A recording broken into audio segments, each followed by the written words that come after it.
أما بعد فإن خير الحديث كتاب الله وخير الهدي هدي محمد صلى الله عليه وسلم وشر الأمور محدثاتها وكل محدثة بدعة وكل بدعة ضلالة وكل ضلالة في النار. قال الله عز وجل في كلامه اللذيذ: أعوذ بالله السميع العليم من الشيطان الرجيم من همزه ونفخه ونفثه. بسم الله الرحمن الرحيم. لقد كان لكم في رسول الله أسوة حسنة. وقال الله عز وجل في مقام آخر: ومن يبتغ غير الإسلام دينا فلن يقبل منه وهو في الآخرة من الخاسرين. رب اشرح لي صدري ويسر لي أمري واحلل عقدة من لساني يفقهوا قولي. رب زدني علما سبحانك لا علم لنا إلا ما علمتنا إنك أنت العليم الحكيم. اللهم صل وسلم على نبينا محمد وعلى آله وبارك وسلم وصل عليه.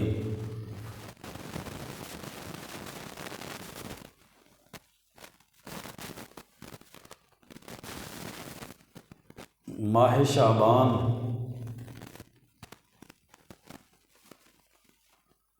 جو اسلامی سال کے لحاظ سے 8واں مہینہ ہے،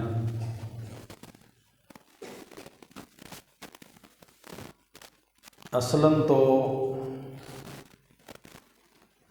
یہ رمضان المبارک کی تیاری کا مہینہ ہے.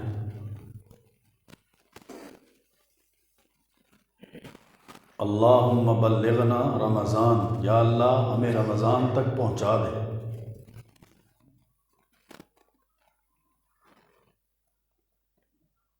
مگر شعبان کا مہینہ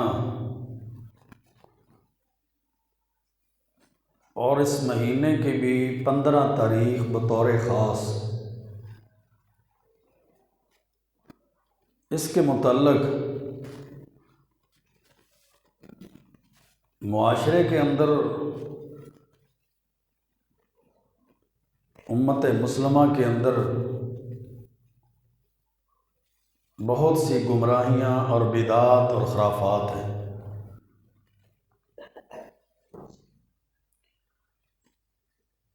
شعبان کے مہینے کے احکام اور مسائل اور فضیلتیں کیا ہیں،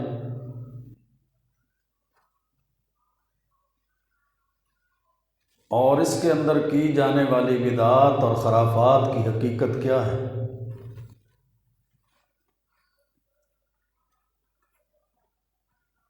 حقیقت کو جاننے کے لیے قرآن و سنت کی روشنی میں اس کا مطالعہ ضروری ہے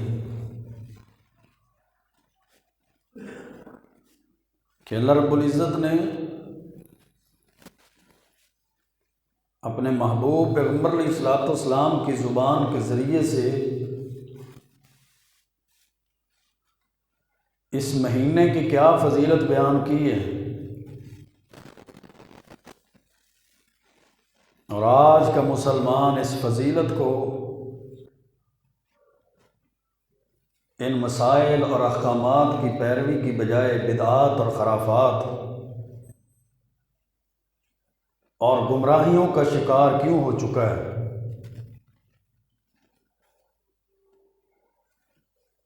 اما عائشہ صدیقہ رضی اللہ تعالیٰ عنہ سے روایت ہے صحیح بخاری کے اندر،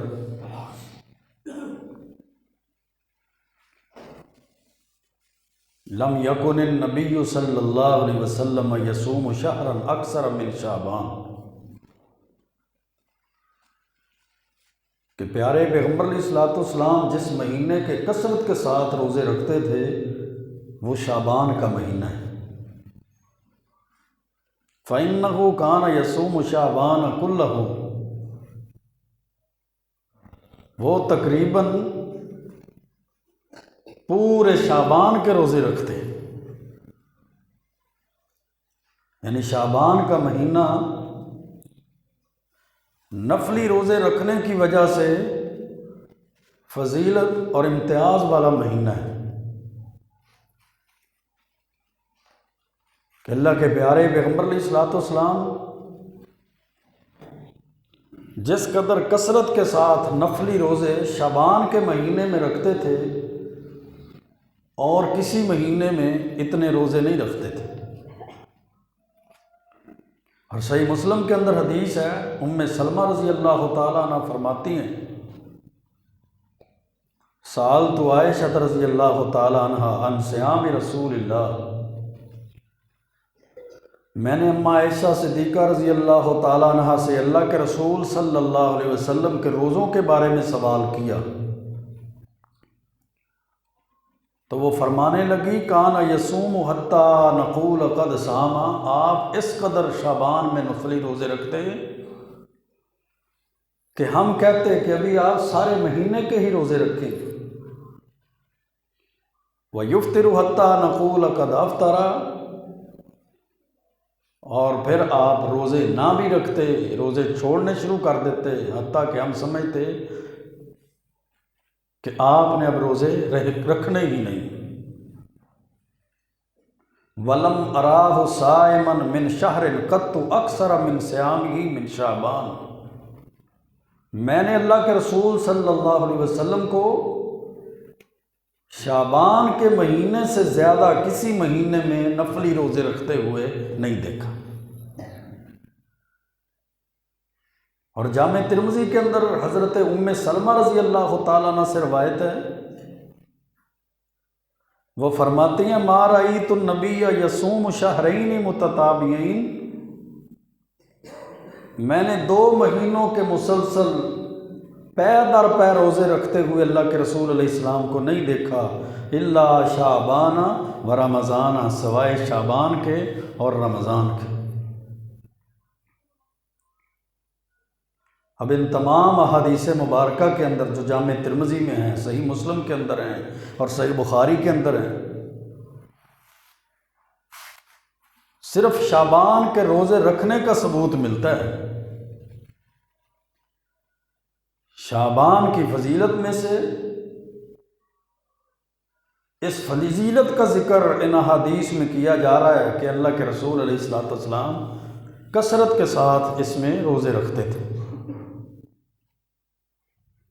اور جن روایات میں پورے شعبان کے روزوں کا ذکر ہے ان سے بھی مراد مکمل مہینہ نہیں بلکہ اکثریت ہے کہ اکثر دنوں کے آپ روزے رکھتے تھے۔ اب اللہ کے رسول علیہ الصلوۃ والسلام کے بارے میں اللہ کے قرآن نے جو فرمایا ہے، لَقَدْ كَانَ لَكُمْ فِي رَسُولِ اللَّهِ أُسْوَةٌ حَسَنَةٌ، تحقیق تمہارے لیے اللہ کے رسول صلی اللہ علیہ وسلم کی زندگی میں بہترین نمونہ ہے، وہ تمہارے لیے بطور نمونہ ہیں، بطور ماڈل، آئیڈل اور پیرامیٹر، معیار اور کسوٹی ہیں۔ تو اللہ کے رسول علیہ الصلوۃ والسلام کی اقتداء میں روزے ہی رکھنے کی فضیلت ہے، روزوں کا ہی اجر و ثواب ہے، اس مہینے کی فضیلت نفلی روزوں کی وجہ سے ہی ہے۔ باقی جتنے اعمال بھی کیے جاتے ہیں، نیکی اور ثواب کے نام پر جتنی بدعات اور خرافات کی جاتی ہیں، یہ تو اللہ رب العزت نے قرآن کریم کے اندر بھی اس کا کوئی ثبوت، کوئی دلیل، کوئی آیات نازل نہیں فرمائی، اور اللہ کے پیارے پیغمبر علیہ السلام کی حدیث میں اور صحابہ کرام کے عمل میں بھی ان کے علاوہ کسی شعبان کی عبادت کا ذکر نہیں ملتا، شعبان کے اندر کسی ایسے عمل کا ذکر نہیں ملتا۔ پھر جب شعبان کا نصف مہینہ گزر جاتا ہے، 15 تاریخ اور 15ویں رات گزر جاتی ہے، تو جامع ترمذی کی حدیث ہے، حضرت ابو ہریرہ رضی اللہ تعالیٰ عنہ حدیث کے راوی ہیں، فرماتے ہیں کہ اللہ کے رسول علیہ الصلاۃ والسلام نے فرمایا اذا باقیہ نصف من شعبان فلا تصوموا، جب شعبان کا آدھا مہینہ گزر جائے اور آدھا مہینہ باقی رہ جائے، فلا تصوموا، اب جو تم روزے نفلی رکھ رہے تھے اب روزے رکھنے چھوڑ دو، اب نفلی روزے رکھنے چھوڑ دو۔ ہاں، رمضان کی قضا میں کوئی بندہ روزے رکھ رہا ہے یا کسی نے نظر نیاز کے روزے مانے ہوئے ہیں، یا کوئی بندہ روٹین سے ہر سوموار اور جمعرات کا روزہ اللہ کے پیارے پیغمبر علیہ السلام کی سنت حدیث پر چلتے ہوئے رکھتا ہے، تو وہ اس حکم سے مستثنیٰ ہے، کیونکہ وہ تو سارا سال اسی روٹین سے رکھ رہا ہے، ہر سوموار کا جمعرات کا روزہ رکھتا رہے، روزوں کی قضائی اس نے دینی ہے، اس کا کوئی فرضی روزہ رہ گیا ہے وہ اس کا رکھ سکتا ہے، کیونکہ اماں عائشہ صدیقہ رضی اللہ تعالیٰ عنہ فرماتی ہیں، صحیح البخاری کی حدیث ہے، کانا یکون علی الصوم من رمضان، مجھ پہ اگر رمضان کے کوئی قضا روزے ہوتے، فما استطیع ان اقضی الا فی شعبان، میں طاقت نہ رکھتی تھی روزے رکھنے کی مگر میں جا کر اپنے رمضان کے روزوں کی قضائی شعبان کے مہینے میں دیا کر، یعنی رمضان کے روزے جو رہ گئے، بیماری کی وجہ سے رہ گئے یا سفر کی وجہ سے رہ گئے یا عورتوں کے بیماری کی وجہ سے رہ گئے، وہ روزے شعبان میں چھوٹے ہوئے روزوں کی قضائی دے دینی چاہیے، تاکہ آگے رمضان کے فرضی روزوں کا حکم آ رہا ہے۔ اب اس کے بارے میں اللہ کے رسول علیہ الصلاۃ والسلام کا حکم، اللہ کے رسول علیہ الصلاۃ والسلام کا عمل اور صحابہ کرام رضوان اللہ علیہم اجمعین کا عمل اور احادیث مبارکہ جن میں ان چیزوں کا ذکر ہے، وہ صرف اور صرف ایک عمل کا ذکر ہے، جو عمل نفلی روزوں کی صورت میں ہے کہ اللہ کے رسول علیہ الصلاۃ والسلام نے اس میں کثرت کے ساتھ نفلی روزے رکھے، اور وہ بھی حدیث میں ارشاد فرما دیا جامع ترمذی کے اندر کہ نفلی روزے جو رکھ رہا ہے وہ بھی 15 شعبان تک 15 شعبان تک رکھ لے، اس کے بعد وہ نفلی روزے بھی نہ رکھے، فلا تصوموا، کیونکہ اللہ کے رسول علیہ الصلاۃ والسلام نے استقبال رمضان کے روزے رکھنے سے بھی منع فرمایا ہے، تو اس لیے آپ نے فلا تصوموا کا حکم دے دیا کہ اللہ کے رسول علیہ الصلاۃ والسلام نے فرما دیا کہ 15 تاریخ کے بعد بھی روزے نہ رکھے جائیں، تاکہ یہ روزے کہیں رمضان کے روزوں کے ساتھ مل نہ جائیں۔ 15 شعبان کا روزہ رکھنا اور رات کا قیام کرنا، ساری ساری رات جاگتے رہنا، اور اس کے بارے میں، اس عبادت کے بارے میں روایات ضعیف، موضوع اور من گھڑت بیان کرنا، اور 15ویں رات کو شب برات کے نام سے موسوم کرنا، یہ سراسر غلط ہے، شریعت کے منافی ہے، اللہ اور اس کے رسول کی تعلیمات کے منافی ہے، اور صحابہ کرام رضوان اللہ علیہم اجمعین کے عمل سے ایسی کوئی دلیل، کوئی ثبوت، کوئی عمل نہیں ملتا۔ 15ویں شعبان جس کو شب برات کہا جاتا ہے، شب برات کے نام سے موسوم کیا جاتا ہے،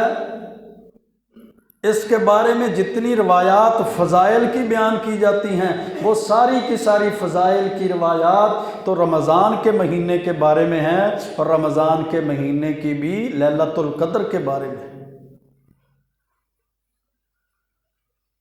اس رات کے بارے میں یہ عقیدہ رکھا جاتا ہے کہ سال میں جتنے لوگوں نے مرنا ہے اور جتنے لوگوں نے پیدا ہونا ہے، سب کے نام اس رات میں لکھے جاتے ہیں، اس رات میں ساری دنیا کی روزی لکھی جاتی ہے۔ یہ عقیدہ رکھا جاتا ہے کہ اس رات میں انسانوں کی، لوگوں کی عمریں بڑھائی جاتی ہیں، لوگوں کے گناہوں کو بخش دیا جاتا ہے، اسی لیے لوگ اس رات کو جشن منعقد کرتے ہیں، رات بھر جاگتے ہیں، عبادات میں گزارے جاتے ہیں، اور خاص نماز صلاۃ الالفیہ، الفیہ نماز اور صلاۃ الرغائب مخصوص طریقے سے اور مخصوص صورتوں کے ساتھ پڑھی جاتی ہے، اور اس کے بارے میں جو روایات فضیلت کی جو روایات بیان کی جاتی ہیں وہ ساری موضوع ہیں، وہ من گھڑت ہے۔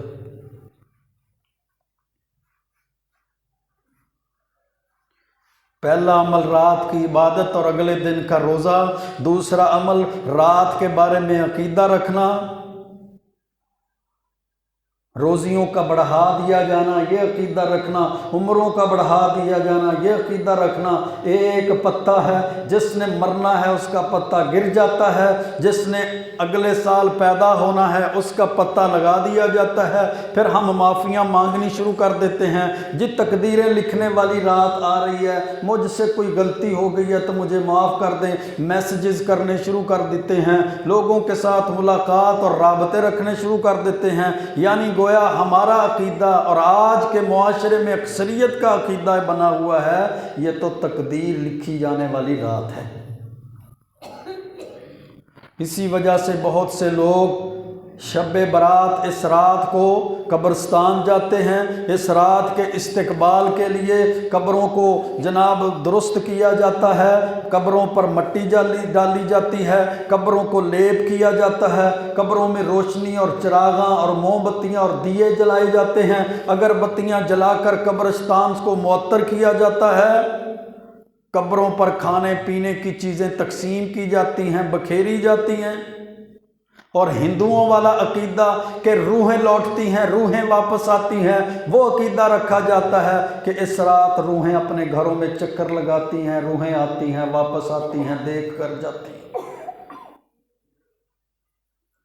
آئیے قرآن کا مطالعہ کرتے ہیں، اللہ کی شریعت کا مطالعہ کرتے ہیں، اللہ کے پیارے پیغمبر علیہ الصلوۃ والسلام کی تعلیمات کو دیکھتے ہیں کہ قرآن کا نظریہ کیا ہے، اسلام کا نظریہ کیا ہے، شریعت کی تعلیمات اس رات کے بارے میں کیا ہے۔ سورۃ دخان آیت نمبر 3 جو اس کے بارے میں پیش کی جاتی ہے، جس کے بارے میں اللہ رب العزت نے فرمایا انا انزلناہ فی لیلۃ مبارکہ، بے شک ہم نے اس قرآن کو مبارک رات میں نازل فرمایا، انا کننا منذرین، بے شک ہم ڈرانے والے ہیں، فیہا یفرق کل امر حکیم، اور اس رات میں فیصلے کیے جاتے ہیں۔ کہتے ہیں قرآن کی یہ آیت ہے، اس رات میں فیصلے ہوتے ہیں، اس رات میں تقدیر لکھی جاتی ہے، اس رات میں لوگوں کی عمریں بڑھائی جاتی ہیں، اس رات میں رزق کے فیصلے کیے جاتے ہیں، اس رات میں عمروں کے فیصلے کیے جاتے ہیں۔ اللہ کے قرآن نے کہا فیہا یفرق کل امر حکیم، اس رات کے اندر جو اللہ فیصلے کرتا ہے، جو حکم نازل فرماتا ہے، انا انزلناہ فی لیلۃ مبارکہ، یہ وہی رات ہے جس میں ہم نے مبارک رات میں قرآن کو نازل فرمایا۔ اللہ رب العزت نے دوسرے مقام پر سورۃ دخان کی ان آیات کی تفسیر بیان کی ہے کہ انا انزلناہ فی لیلۃ القدر وما ادراک ما لیلۃ القدر لیلۃ القدر خیر من الف شہر، کہ ہم نے اس قرآن کو جو لیلۃ المبارکہ مبارکہ رات میں نازل فرمایا ہے وہ مبارک رات لیلۃ القدر کی ہے، اور تمہیں کیا معلوم لیلۃ القدر کیا ہے؟ لیلۃ القدر خیر من الف شہر،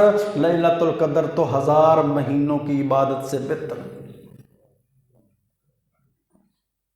پھر اللہ نے سورۃ بقرہ کے اندر اور زیادہ فضیلت اور زیادہ وضاحت بیان کی، ان آیات کی تفسیر سورۃ بقرہ کے اندر نازل فرمائی کہ شہر رمضان الذی انزل فیہ القرآن، سورۃ دخان کی اس آیت میں بھی قرآن کے نزول کا ذکر ہے، اور سورۃ قدر پارہ نمبر 30 میں بھی قرآن کے نزول کا ذکر ہے کہ ہم نے اس رات میں قرآن کو نازل فرمایا، اور اللہ نے سورۃ بقرہ میں مزید وضاحت فرما دی کہ قرآن کب نازل ہوا، شہر رمضان الذی انزل فیہ القرآن، اللہ کا قرآن کہتا ہے رمضان کا مہینہ وہ ہے جس میں ہم نے قرآن کو نازل فرمایا۔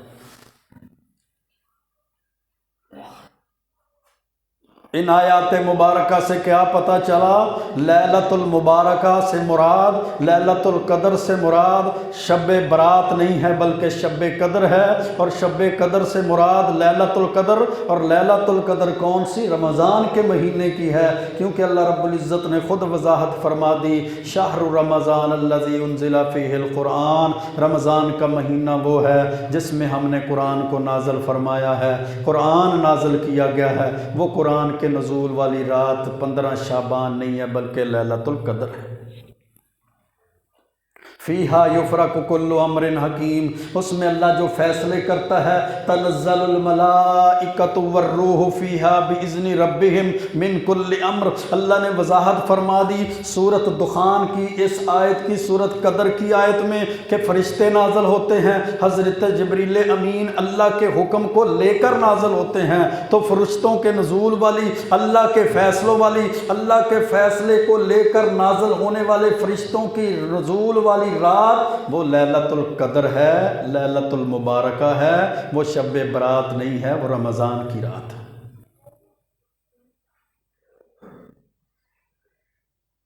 جھوٹے من گھڑت عقیدے،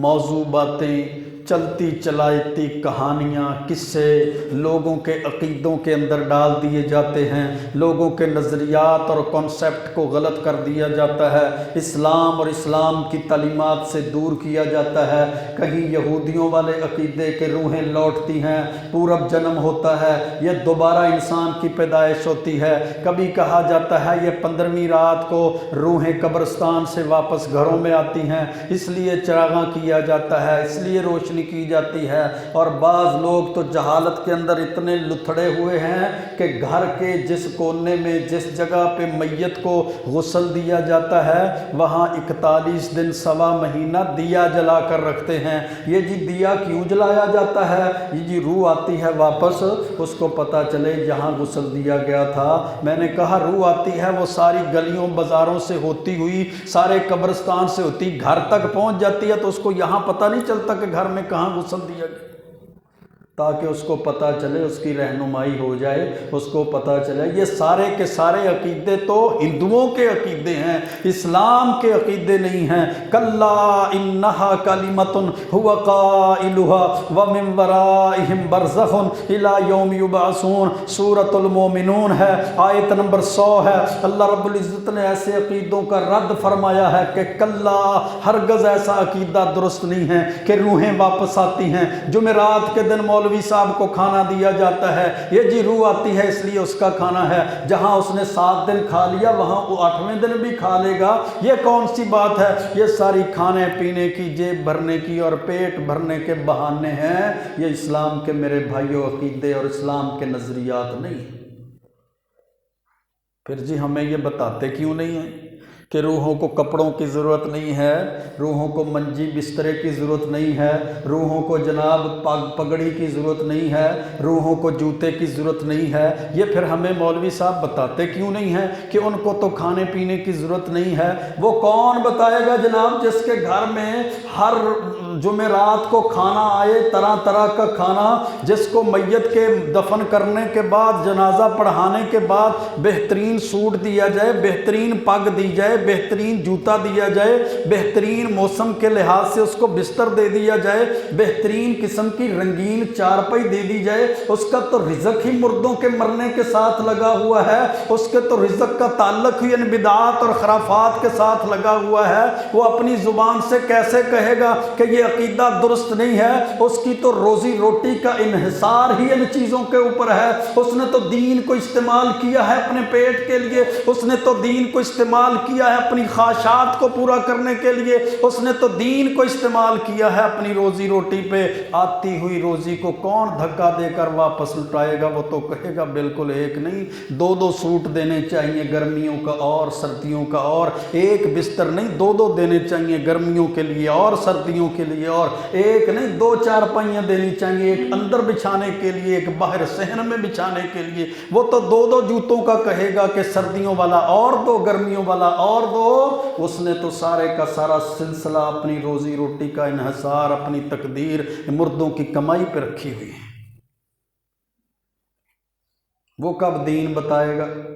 جنات نکالنے والا اگر کسی مرید کو بتا دے کہ اس میں جن نہیں ہے، انہوں نے کہنا مہربانی شکریہ، پانی بھی نہیں پوچھنا۔ اس کو بکرے تب دیں گے جب اس کو ڈرایا جائے گا۔ بڑے جنات ہیں، بڑی بھاری چیزیں ہیں، وہ کڑاہی مانگتی ہیں، وہ گوشت مانگتی ہیں، وہ تو جناب کاڑے رنگ کا بکرا مانگتی ہیں جس سے جادو ٹونا کرنے کے لیے اور اس کے اثرات کو ختم کرنے کے لیے جاتے ہیں۔ وہ اگر کہہ دے سورۃ فاتحہ پڑھا کرو، آیت الکرسی پڑھا کرو، سورۃ بقرہ کی آخری 2 آیات کی تلاوت کیا کرو، سورۃ فلق اور ناس پڑھا کرو، تو پھر اس کی روزی روٹی کیسے چلے گی؟ وہ تو ڈرائے گا، وہ تو پریشان کرے گا، جس طرح ڈاکٹر ڈراتا ہے، جس طرح حکیم ڈراتا ہے، اسی طرح یہ تعویذ فروش بھی ڈرائے گا، جنات کو نکالنے والا بھی ڈرائے گا، تب تو اس کی روزی روٹی چلتی ہے۔ اسی طرح مردے کی میت پہ جو کمائی کرنے والے، اس کے جناب سرہانے پہ کھڑے ہو کر منزل پڑھنے والے، اس کے پاؤں کی طرف کھڑے ہو کر قبر پہ کھڑے ہو کر اس کی منزل پڑھنے والے، دعائیں کرنے والے، بعد میں تیسرے دن اور 7ویں دن قرآن کی منازل پڑھنے والے، اور گھر میں بچوں کو بلا کر قرآن خوانی کروانے والے، وہ اگر بتائیں گے نہیں میرے بھائیوں ان چیزوں کا ثبوت نہیں ہے، یہ دین کے اندر بدعات ہیں، خرافات ہیں، یہ ڈھوسلے ہیں، یہ ٹوچ ٹانکے ہیں، یہ وہ ویلڈنگ سروس ہے جو مولویوں نے اپنے گھروں میں لگا کر اپنی روزی روٹی کا بندوبست کیا ہوا ہے، پھر ان کو دے گا کوئی نہیں۔ یہ ہمیں بھی پتہ ہے کہ ہم اپنے علماء کی خدمت کتنی کرتے ہیں، ہم علماء کے ساتھ رویہ کیسا رکھتے ہیں، یہ ہمیں بھی پتہ ہے، ہم اپنی امام مسجد کے اماموں اور خطباء کے ساتھ کیسی محبت کرتے ہیں، کیسے ان کی ضروریات کا خیال رکھتے ہیں، کتنی ان کی تنہائیں رکھتے ہیں، کتنا ان کے ساتھ محبت سے پیش آتے ہیں، یہ ہمیں بھی پتہ ہے۔ وہ بھی پھر بدلے لیتے ہیں، سارا سال اس نے خدمت بھی نہیں کی، 25 سیکنڈ سے 26واں سیکنڈ ہو گیا نا اس کے جنازے کا، تو میرا بھی نام بدل دینا۔ وہ کہتا ہے 26 سیکنڈوں میں 25 سیکنڈ میں جنازہ پڑھا کے وہ ماروں گا، چلو جی دفنا دو اس کو، ختم کر دو۔ نہیں میرے بھائیوں، یہ ساری بدعات، یہ ساری خرافات، شب برات کے نام سے، 15ویں رات کے نام سے، اور پھر آگے دن کے نام سے، یہ جو سارے کے سارے کھانے پینے کے معاملات کیے جاتے ہیں، مخصوص قسم کے پکوان اور کھانے تیار کیے جاتے ہیں، روحوں کے آنے کا، روحوں کی آمد کا کنسیپٹ اور نظریہ لوگوں کے دلوں کے اندر، ان کے ذہنوں دماغ میں ڈالا جاتا ہے۔ سورۃ مومنون کے اندر اللہ رب العزت نے اس عقیدے نظریے کا رد فرمایا، کلا انہا کلمۃ ھو قائلھا، اللہ فرماتے ہیں ایسا عقیدہ ہرگز درست نہیں ہے۔ یہ تو کہنے والے نے بات کہہ دی نا کہ وہ واپس آتے ہیں، یا وہ میت اپنی خواہش کا اظہار کرتی ہے جب وہ دیکھتی ہے کہ آگے جہنم ہے، جب دیکھتی ہے کہ آگے اللہ کی ناراضگی ہے، جب دیکھتی ہے کہ آگے وعید اور عذاب ہیں، تو وہ کہتی ہے کاش مجھے واپس بھیج دو، لعلی اعمل صالحا، میں نمازی نہیں تھا جا کے نمازیں پڑھوں گا، روزے نہیں رکھتا تھا روزے رکھوں گا، زکوٰۃ نہیں دیتا تھا زکوٰۃ دوں گا، عشر نہیں دیتا تھا عشر نکالوں گا، میں جناب قرآن کی تلاوت نہیں کرتا تھا تلاوت کروں گا۔ وہ لعلی اعمل صالحا، وہ کہتی ہے مجھے واپس بھیج دو، اور کہتی ہے کاش میں نے نیک اعمال کیے ہوتے۔ اللہ رب العزت نے پھر اس کی خواہش کو، اس میت اور روح کو رد کرتے ہوئے فرمایا ایسا نہیں ہو سکتا، اب دوبارہ واپسی نہیں ہو سکتی۔ نیک روح ہے تو اللہ جنتوں کے دروازے کھول دیتا ہے، اس کو اس فتنے فساد لڑائی جھگڑے شریکے میں آنے کی ضرورت ہی نہیں ہے۔ تھوڑے مسئلے بنے ہوئے ہیں دنیا کے اندر، اس کو جنتوں کو چھوڑ کر اس دنیا میں آنے کی کیا ضرورت ہے؟ اور اگر بد روح ہے تو اس کو تو سجین کے اندر، جیلوں کے اندر، اس کو تو جناب وہ کالی اندھیر کوٹھڑی جہنم کی اور جہنم کے گڑھے کے اندر اور قبر کے گڑھے میں ڈال دیا جاتا ہے، اس کو کوئی آنے ہی نہیں دیتا۔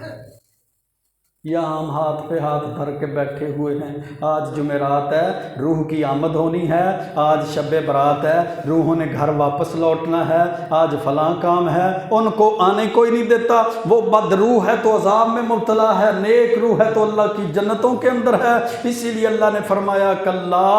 ایسا عقیدہ نظریہ قول درست نہیں ہے، انہا کلمۃ ھو قائلھا، یہ تو ایک کلمہ ہے جو کہہ دیا گیا ہے، ومن ورائہم برزخ الی یوم یبعثون، مرنے والے کی موت سے لے کر قیامت کے دن اٹھنے تک یہ برزخی زندگی ہے، یہ ایک پردہ ہے، یہ ایک آڑ ہے، اب دوبارہ وہ واپس نہیں لوٹ سکتا۔ حضرت انس بن مالک رضی اللہ تعالیٰ عنہ سے روایت ہے، صحیح بخاری کے اندر، یہ جو ہمارا نظریہ بن جاتا ہے نا آج 15ویں رات ہے، میسج کر دو جی مجھ سے کوئی غلطی ہو گئی ہے تو مجھے معاف فرما دیں، تقدیر لکھی جائے گی، آج پتہ گر جائے گا، آج پتہ لگ جائے گا، آج جناب عمروں میں اضافہ اور رزق میں بڑھوتری کر دی جائے گی۔ حضرت انس بن مالک فرماتے ہیں اللہ کے نبی علیہ الصلوۃ والسلام نے فرمایا ان اللہ عز وجل وکل بالرحم ملکا، اللہ تعالیٰ رحم کے اندر ماں کے رحم میں ایک فرشتے کو مقرر کر دیتا ہے، یقول یا ربی نطفتن، وہ اللہ رب العزت کو، اللہ رب العزت کے سے ہم کلام ہوتا ہے وہ فرشتہ اور کہتا ہے یا ربی نطفتن، اے میرے رب ماں کے رحم کے اندر نطفہ بن چکا ہے، یا ربی علقتن، اے اللہ گوشت کی بوٹی خون کا لوتھڑا بن چکا ہے، یا ربی مضغتن، اے اللہ اب جناب گوشت کی بوٹی اور گوشت کا لوتھڑا بنا ہوا ہے، فَإِذَا أَرَادَ أَن يَقْضِيَ خَلْقَهُ، اللہ کے رسول علیہ السلام نے فرمایا جب اللہ تعالیٰ اس بچے کی پیدائش کا تخلیق کا ارادہ کرتے ہیں تو اللہ اس فرشتے کو حکم دیتے ہیں، وہ فرشتہ پھر اللہ سے پوچھتا ہے اذکر ام انثی، یا اللہ یہ مذکر پیدا ہونا ہے یا مؤنث، شقی ام سعید، یہ نیک بخت پیدا ہوگا یا بدبخت ہوگا، فمر رزق، اللہ اس کا رزق کتنا لکھنا ہے، ومل اجل، اللہ اس کی عمر کتنی لکھنی ہے، فَيُكْتَبُ فِي بَطْنِ أُمِّهِ، اللہ کے رسول علیہ السلام نے فرمایا ماں کے پیٹ کے اندر بھی بچہ ہوتا ہے، پیدا ہونے سے پہلے اس کا رزق بھی لکھ دیا جاتا ہے، اس کی عمر بھی لکھ دی جاتی ہے، وہ نیک ہوگا یا برا یہ بھی لکھ دیا جاتا ہے، اور تام الخلقت ہے یا ناقص الخلقت ہے یہ بھی اس کے ماں کے پیٹ کے اندر ہی لکھ دیا جاتا ہے۔ یہ انفرادی طور پر تقدیر ہے ہر بندے کی، جو اس کے بارے میں جو اس کا رزق اس کی ماں کے پیٹ میں لکھا گیا ہے، ورنہ صحیح مسلم اور جامع ترمذی کی حدیث ہے، حضرت عبداللہ بن عمر بن عاص رضی اللہ تعالیٰ عنہ فرماتے ہیں کہ میں نے اللہ کے رسول صلی اللہ علیہ وسلم سے سنا فرماتے ہوئے کتب اللہ مقادیر الخلائق، اللہ نے ساری مخلوقات کی تقدیر کو قبل ان یخلق السماوات والارض ب50 الف سنتن، اپنے علم کے لحاظ سے ساری مخلوقات کی تقدیر کو آسمان اور زمین کی پیدائش سے 50,000 سال پہلے لکھ دیا تھا۔ یہ اللہ کا علم ہے، اللہ کا جو تقدیر 50,000 سال پہلے مطلق طور پر لکھ دی جائے اور انفرادی طور پر ہر انسان کا رزق اور اس کی موت اور نیک ہونا یا برا ہونا اور اس کی عمر اس کے ماں کے پیٹ کے اندر ہی ابھی تھا تو اس وقت لکھ دی جائے، تو پھر رزق کا، پھر عمروں کو بڑھائے جانے کا، پھر رزق دیے جانے کا، پھر جناب وہ بندے نے فوت ہونا ہے اس کا نام لکھا اور جس نے پیدا ہونا ہے اس کے نام لکھنے کا شب برات کے ساتھ کیا تعلق ہو سکتا ہے؟ یہ وہ علم ہے اللہ کا جس کے بارے میں اللہ کے ایک نبی نے دوسرے نبی سے کہا تھا نا، جب اللہ رب العزت نے حضرت موسیٰ علیہ السلام کو علم سیکھنے کے لیے حضرت خضر علیہ السلام دوسرے نبی کے پاس بھیجا، وہ دونوں اللہ کے نبی ایک کشتی پر سوار ہوئے، دریا میں بیٹھے اور کشتی کے ایک کنارے پر ایک کونے پر وہ جناب عصفور چڑیا بیٹھ گئی، تو چڑیا نے جب کشتی کے اوپر بیٹھے ہوئے سمندر میں چونچ ماری نا، تو اللہ کے ایک نبی حضرت خضر علیہ السلام نے حضرت موسیٰ علیہ السلام سے فرمایا موسیٰ یہ چڑیا نے جو سمندر میں چونچ ماری ہے، سمندر کا دریا کا جتنا پانی اس کی چونچ کے ساتھ لگا ہے یہ تیرے میرے اور کل کائنات کے علم کی مثال ہے، اور جتنا سمندر میں دریا میں پانی باقی بچ گیا ہے یہ اللہ کے علم کی مثال ہے۔ اللہ کا اتنا علم ہے، اللہ رب العزت اتنے علیم ہیں، اتنے خبیر ہیں، اللہ نے اپنے علم کی وجہ سے تقدیریں لکھ دی ہیں، اللہ کا علم ہی اتنا لامحدود ہے، اللہ نے اپنے علم کے بل بوتے پر علم کی وجہ سے انسانوں کی مخلوقوں کی تمام مخلوقات کی تقادیر کو اللہ رب العزت نے آسمان اور زمین کی پیدائش سے 50,000 سال پہلے لکھ دیا تھا۔ اس لیے میرے بھائیو تقدیر کا بھی اس رات کے ساتھ کوئی تعلق نہیں ہے، رزق لکھے جانے کا بھی تعلق نہیں ہے، عمروں کو بڑھائے جانے کا بھی تعلق نہیں ہے، جس نے پیدا ہونا ہے اس کے نام کے لکھے جانے کا اور جس نے فوت ہونا ہے اس کے پتے کے گرائے جانے کا بھی تعلق نہیں ہے۔ دوسرا عمل جو بدعت خرافات بدعات کی جاتی ہیں وہ جناب قبرستان میں جانا، قبروں پر مٹی ڈالنا، روشنی کرنا، اگربتیاں اور موم بتیاں جلا دینا، روحوں کا